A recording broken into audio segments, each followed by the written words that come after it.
O texto base do arcabouço fiscal foi aprovado na Câmara dos Deputados, mas hoje os deputados ainda precisam analisar os destaques que podem ser alterados antes da proposta seguir para o Senado da República. Vamos novamente voltar com a Yasmin Costa lá em Brasília, porque ela tem detalhes agora justamente da tramitação, do questionamento, como é que vai ser a votação desses 4 destaques. Yasmin, bem-vinda.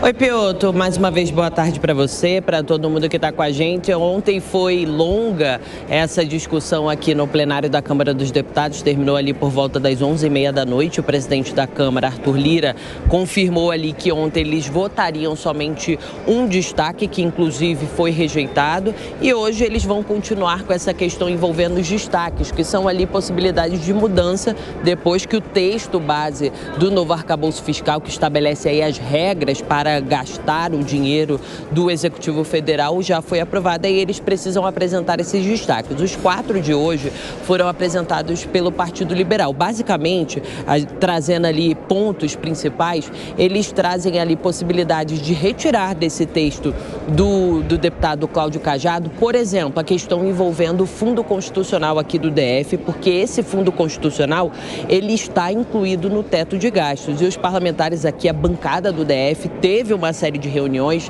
para tentar retirar esse fundo constitucional, porque avalia o seguinte, que isso pode prejudicar as contas públicas aqui da capital do país, porque cerca de 40% dos recursos do orçamento do DF vem desse fundo constitucional. Só que o deputado Cláudio Cajado diz que não, que isso não vai prejudicar. Ainda assim, foi apresentado um destaque justamente para tentar retirar esse ponto do texto do parlamentar. Outra questão é justamente o que suprime a inflação em caso de descumprimento da meta, e uma terceira também, para a gente só exemplificar aqui, Piotr, que eles vão analisar, é justamente se houver um aumento de imposto, esse valor vai para o pagamento da dívida. Eles querem retirar isso também do texto. O deputado Cláudio Cajado confirmou que às 5 horas da tarde vai estar aqui dentro do plenário, que é quando começa efetivamente essa negociação, essa segunda etapa da negociação, para que eles consigam avançar no texto. O presidente da Câmara dos Deputados, Arthur Lira, ontem, no finalzinho da noite, quando terminou a votação, eu estava aqui no plenário,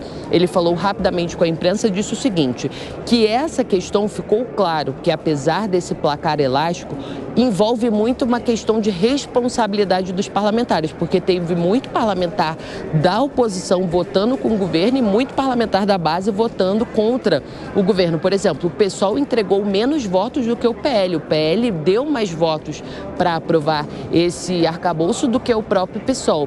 E o que o Arthur Lira disse? Isso, essa aprovação aqui com um número elástico não significa que a articulação aqui dentro do Congresso está boa, só significa que os parlamentares estão tentando apostar nessa pauta econômica. Fato é, hoje eles vão continuar com essa articulação. Quando terminar aqui, vai para o Senado Federal. O relator aqui na Câmara, o deputado Cláudio Cajado, disse que ainda não conversou com nenhum parlamentar que pode ser o relator lá no Senado, mas o que ele avalia é que essas alterações que estão sendo propostas não devem sair, vai continuar o texto base, e ele também avalia, disse que o Senado tem liberdade para fazer escolhas, mas na avaliação dele, o Senado também não deve fazer nenhuma modificação nesse texto base do arcabouço fiscal. A gente vai seguir acompanhando por aqui porque a gente sabe, essa é uma questão polêmica, esse é um assunto polêmico, os parlamentares estão com o texto base aprovado, mas essa questão dos destaques, que traz ali qualquer tipo de mudança no texto, isso pode render muita negociação e horas a fio aqui dentro do plenário para tentar qualquer mudança nesse texto. Yasmin, obrigado. A gente volta a você tão logo você tenha novidades aí. A Yasmin já nos informou, é por volta de 5 horas da tarde, quando o próprio Cláudio Cajado, que nos concedeu uma entrevista, daqui a pouco a gente já traz essa entrevista, falando justamente dessa crença dele de que o texto deve ser mantido, apesar dessa proposta de 4 alterações ali, a maior parte vindo, inclusive, do PL. Deixa eu trazer o Arthur Nogueira aqui. Luiz Arthur, seja bem-vindo. Tudo bem, Piotr? Nogueira, vamos lá, porque nós temos 2 aspectos. Politicamente, o que os parlamentares deram como resposta nessa vitória, tanto lá na semana passada do regime de urgência, quanto agora no texto base, é que precisa discutir esse assunto rápido, porque o país precisa de uma âncora fiscal. Perfeito. Esse é o assunto. Não quer dizer, e isso é que o Arthur Lira está dizendo, que todo mundo já está comprando a ideia do governo. Muito pelo contrário, não é nem o governo que conseguiu fazer essa maioria. é o Arthur Lira. Exatamente. Agora, vamos ver os aspectos econômicos, porque a preocupação neste momento é que não tenha brechas no texto que for aprovado no Congresso Nacional, porque o histórico do atual governo é perdulário, é de gastança, sem preocupação com contas públicas. Se tiver uma brecha, eles vão usar, não é? Exatamente. Eu achei curioso, Piotr, que os jornais deram como manchete a vitória do governo. Mas quando a gente olha com detalhe o texto, o governo perdeu. Ele foi derrotado porque ele queria gastar mais e o Congresso disse não. Ou seja, o Ministério da Fazenda queria abrir brechas para gastar mais 82 bilhões de reais no ano que vem e em 2025 e a Câmara disse não. Portanto, Piotr, foi uma derrota do governo e uma vitória do Brasil que aposta que responsabilidade fiscal é o melhor caminho. E essa maioria do Arthur Lira, do presidente da Câmara, não é do governo, que não tem essa articulação toda no Congresso. Vamos dar uma olhadinha nos pontos? Vamos sim. Eram 4 pontos que a gente trouxe ontem e o governo perdeu os 4, Piotr.